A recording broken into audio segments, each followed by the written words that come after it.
musakhkharatin fi jawwis sama ma yumsikuhunna illallah inna fi dzalika laayatil liqaumi yu'minun. Shadaqallahul adzim. Jamaah Manarul Ilmi rahimakumullah, kita lanjutkan ngaji rutin kita setiap hari Rabu ba'da sholat duhur, ngaji ayat-ayat semesta. Ada 800 ayat tentang alam di dalam Al-Quran, jumlah yang 5 kali lebih banyak daripada ayat fikih yang jumlahnya hanya 160. Nah, pada kesempatan ini kita akan ngaji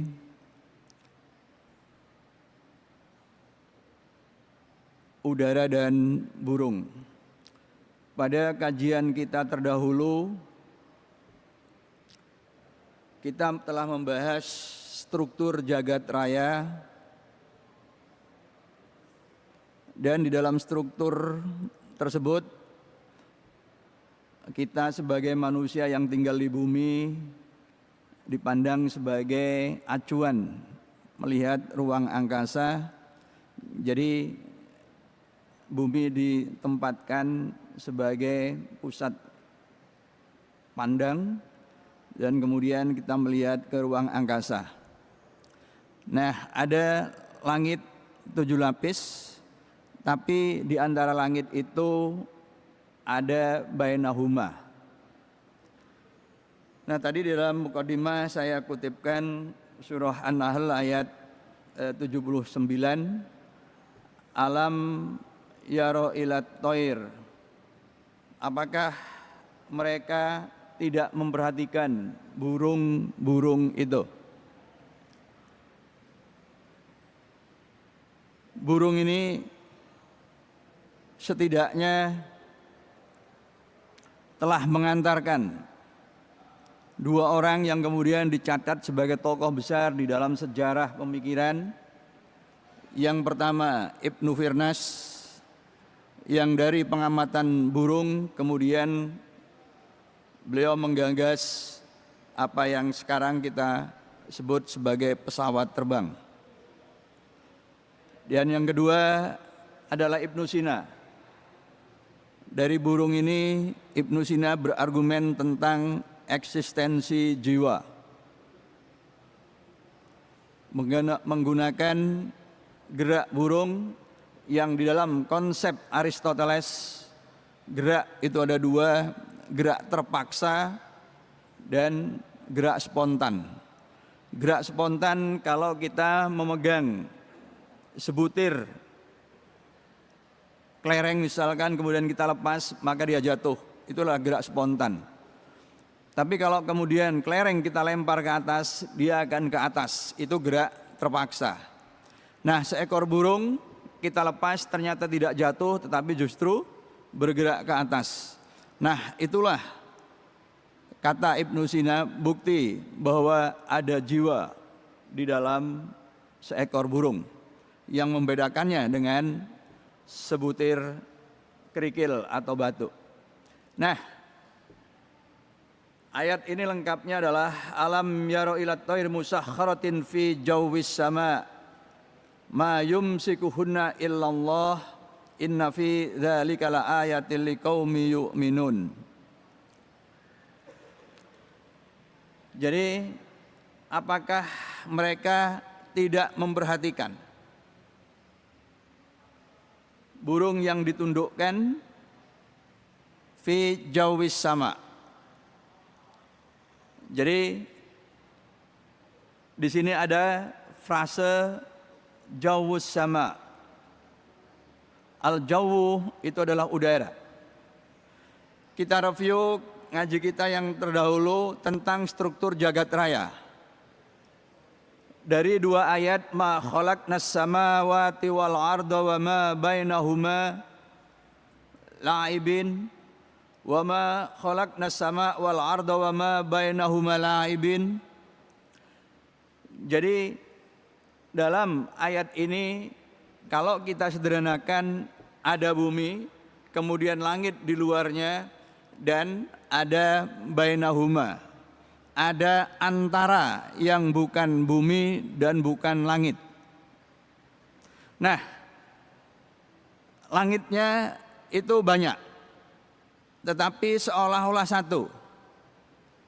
Artinya berarti langit yang banyak itu bersambung satu dengan yang lain tanpa bainah, tanpa antara. Dan seberapa banyak, tepatnya di ayat yang lain dikatakan sab'a samawatin tibaqa, 7 langit yang berlapis-lapis.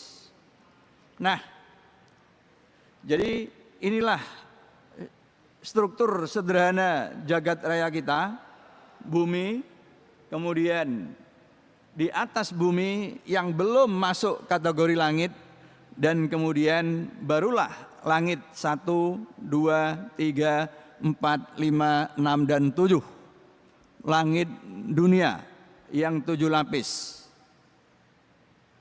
Nah, pertanyaannya kemudian, antara bumi dan langit itu ada apa?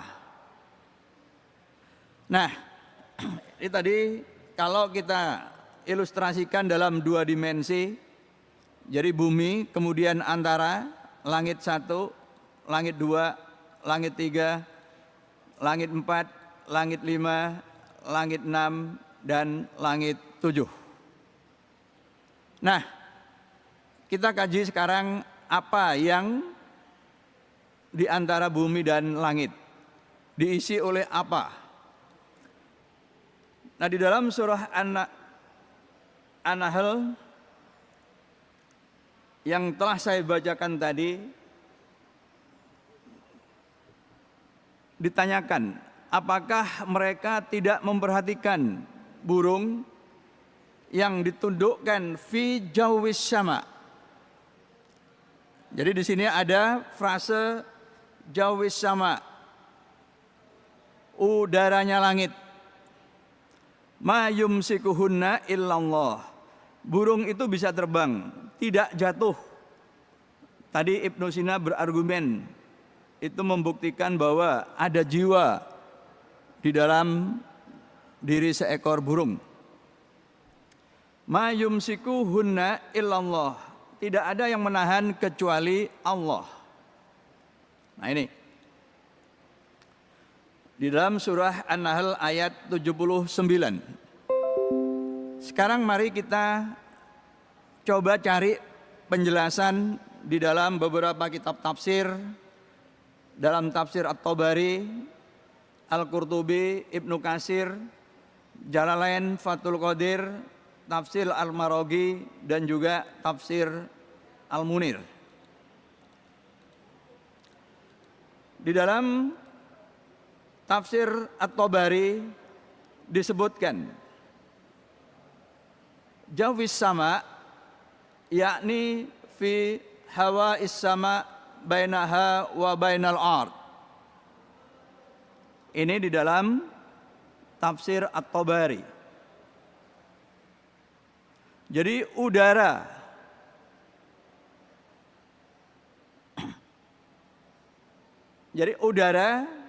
yang di antara langit dan bumi. Sedangkan di dalam tafsir Al-Qurtubi ditegaskan fi jawis sama, maknanya adalah al-jawwu. Al-jawwu itu adalah ma baina sama wal ard. Jadi apa-apa yang ada di antara langit dan bumi. Jadi bukan di bumi, bukan di langit. Jadi artinya tempat kita ini sampai ketinggian tertentu itu tidak disebut langit. Ya. Jadi apa-apa yang ada di antara bumi dan langit. Begitu. Nah ini Al-Qurtubi. Nah kemudian Jalalain, ya. itu juga serupa, jawis sama ayul hawa bainas sama wal ard, yaitu udara di antara langit dan bumi, di antara langit dan bumi.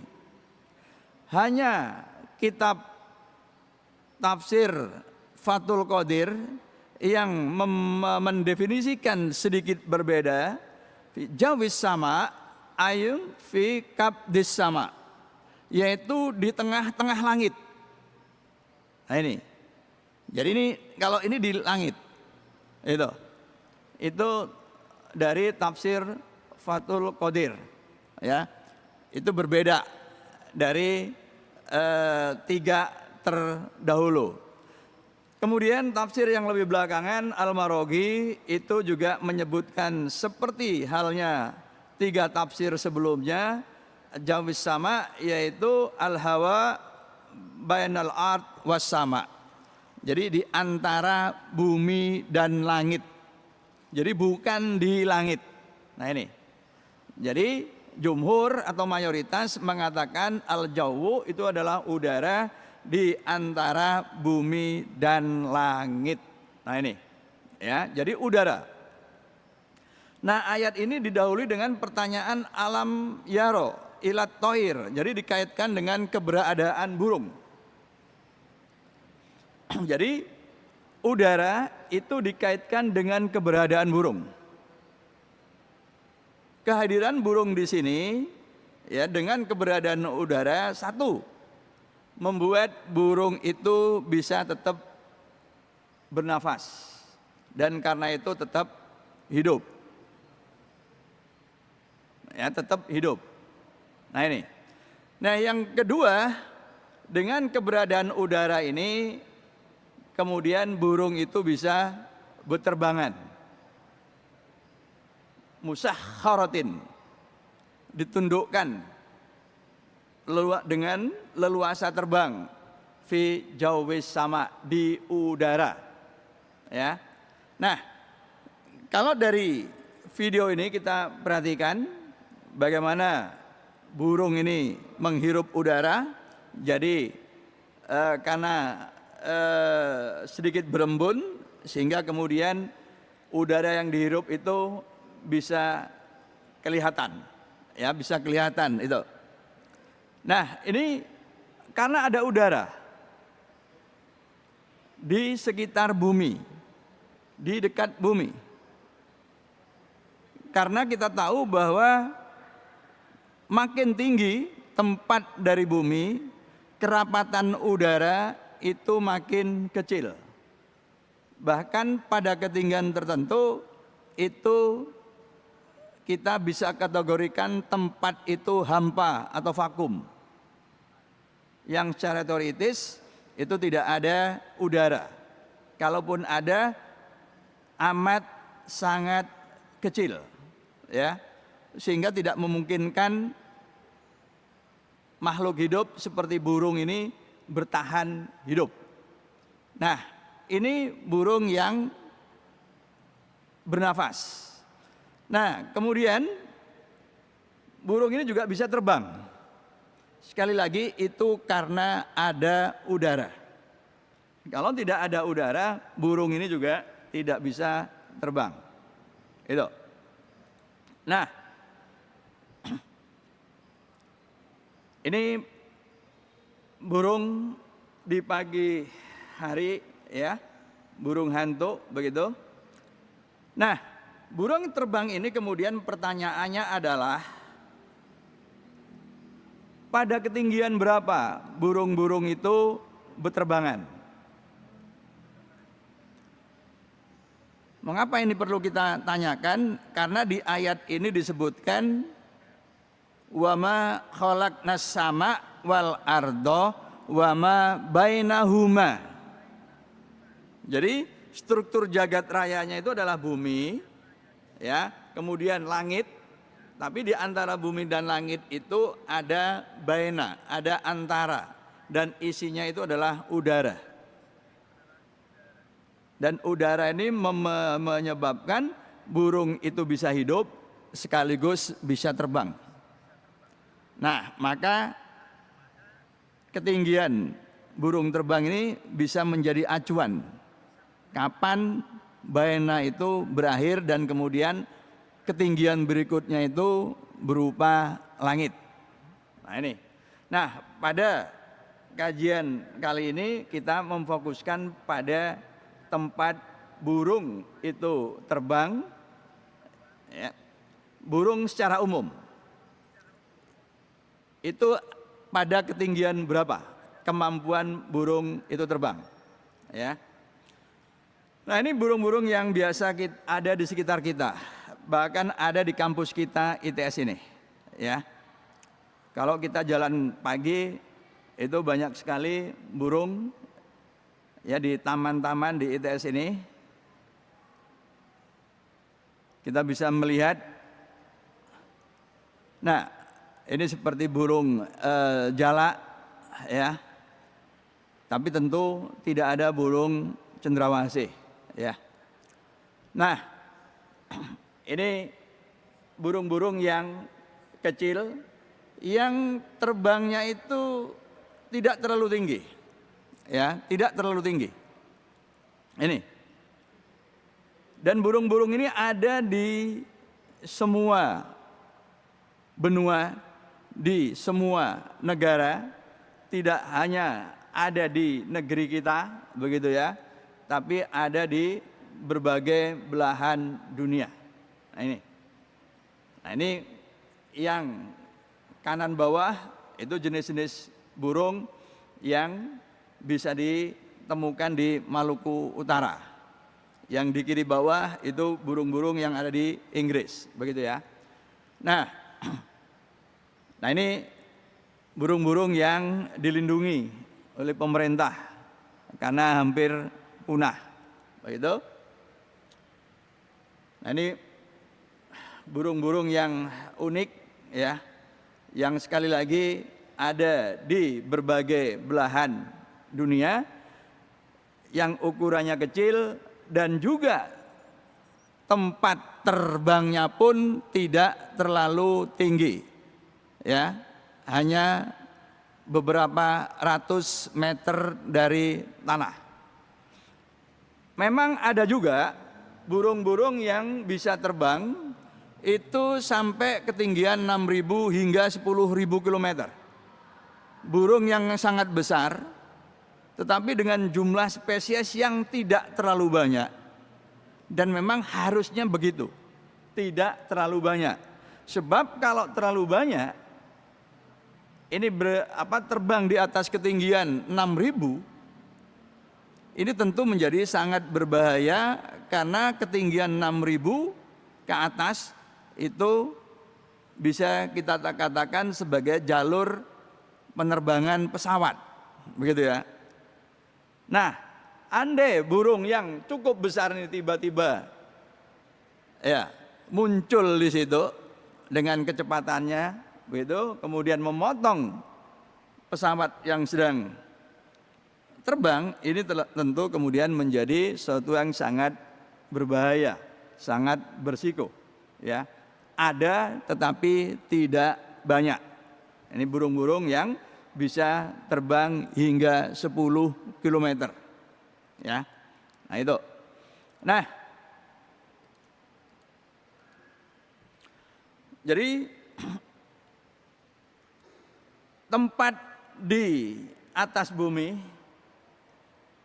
itu berisi udara dengan, kita tahu bahwa udara, kandungan terbesar udara kita itu adalah nitrogen, ya, hampir 80%. Itu menurut estimasi para ilmuwan 78,1%, dan kemudian sisanya adalah oksigen dan gas-gas yang lain dalam jumlah yang amat sangat kecil. Dan oksigen inilah yang kemudian dihirup oleh makhluk hidup seperti burung dan juga kita, ya. Nah, pertanyaannya sekali lagi, itu berapa meter? Berapa meter, ya? Nah, jadi kita tahu sekali lagi bahwa udara yang terdiri dari nitrogen, oksigen, dan gas yang lain tadi itu, makin ke atas kerapatannya makin kecil. Sehingga burung pun itu akan kesulitan kalau terbang pada tempat yang sangat tinggi. Mengapa? Karena ada dua sebab. Yang pertama, kerapatan oksigennya kecil, kerapatan udaranya kecil, sehingga udara yang bisa dihirup itu kemudian menjadi berkurang. Yang kedua, tekanan udaranya itu juga lebih kecil. Ya. Nah, tekanan udara lebih kecil itu akan mengganggu kesetimbangan tekanan internal makhluk hidup, ya, termasuk manusia, yang insya Allah ini akan kita bahas di pertemuan yang akan datang, karena ini juga diisyaratkan di dalam Al-Quran, di dalam surah Al-An'am ayat 125. Jadi orang yang berada pada ketinggian tertentu itu akan mengalami perubahan tekanan udara sehingga membuat dadanya sesak.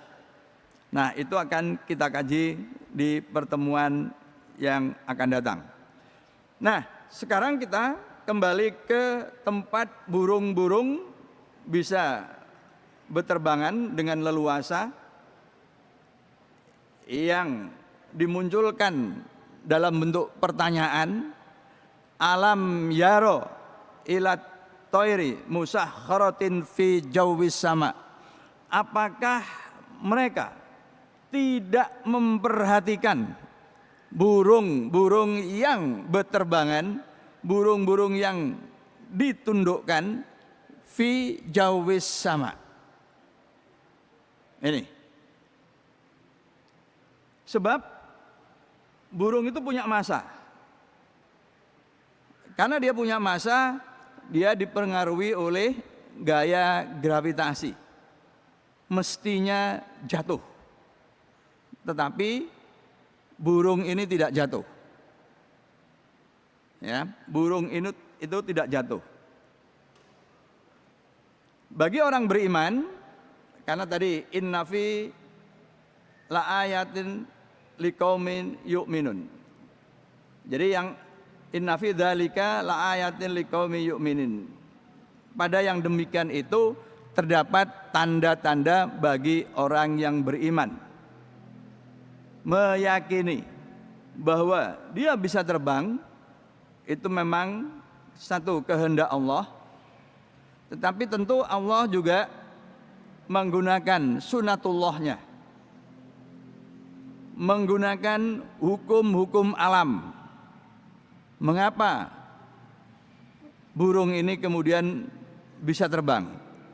Dan karena dengan hukum alam itulah yang awalnya diperhatikan dengan seksama dan kemudian dicoba-coba oleh Ibnu Firnas dan generasi berikutnya, maka kemudian kita sekarang mempunyai pesawat terbang yang bisa terbang sebagaimana layaknya seekor burung. Nah ini. Jadi artinya manusia bisa belajar dan kemudian melakukan rekayasa. Nah, jadi belajar dari burung yang bisa terbang. Gitu. Dan kalau kita mau seksama pun ternyata tidak semua makhluk bersayap itu bisa terbang. Kita punya unggas berupa ayam, bebek, angsa yang juga mempunyai sayap tetapi tidak bisa terbang layaknya burung-burung. Nah ini, ya.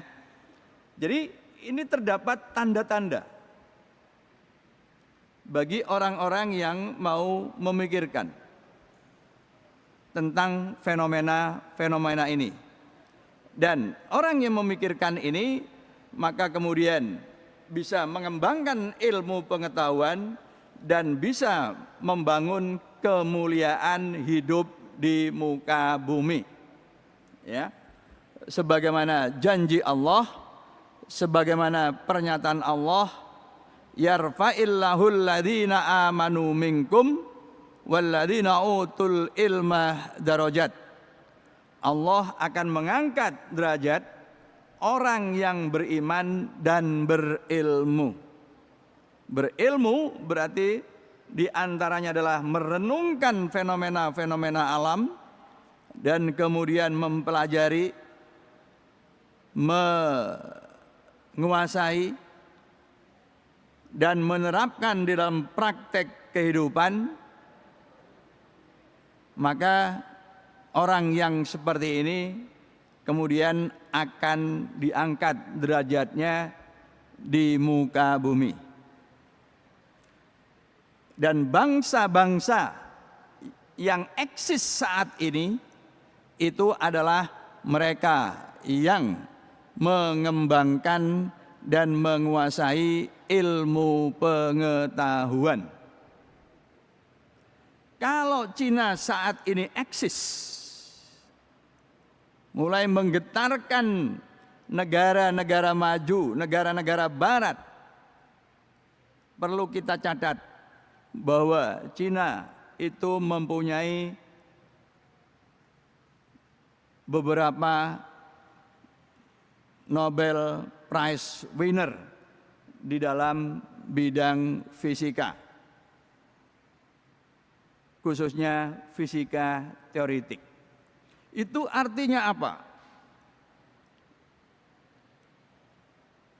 Mereka bisa mengembangkan ilmu pengetahuan hingga taraf mendapatkan hadiah Nobel, berarti di masyarakat itu ada kultur ilmu pengetahuan yang baik. Ada kultur ilmu pengetahuan yang mapan. Sehingga ilmuwan-ilmuwannya itu bisa suntuk, bisa tenang, melakukan penelitian-penelitian dan didukung oleh sistem, sehingga kemudian mereka menjadi ilmuwan-ilmuwan papan atas, bahkan mendapat hadiah atau anugerah tertinggi dalam ilmu pengetahuan, yaitu hadiah Nobel. Jadi kemajuan itu harus berbasis ilmu pengetahuan. Dan ilmu pengetahuan itu tentu diantaranya adalah ilmu pengetahuan yang menyangkut alam semesta dan isinya. Termasuk fenomena burung yang bisa berterbangan di ruang angkasa dengan leluasa, yang dalam catatan sejarahnya inilah yang menginspirasi lahirnya apa yang kita sebut dengan pesawat terbang. Jadi sebagai kesimpulan, struktur jagat raya kita sekali lagi terdiri dari bumi, dan kemudian pada ketinggian tertentu yang pada kajian berikutnya nanti akan kita tampilkan, mulai ketinggian berapa lapisan langit itu ada, yakni udara, ya, berakhirnya apa yang disebut dengan baena, tempat burung-burung berterbangan dan menghirup udara dengan leluasa. Nah, jadi inilah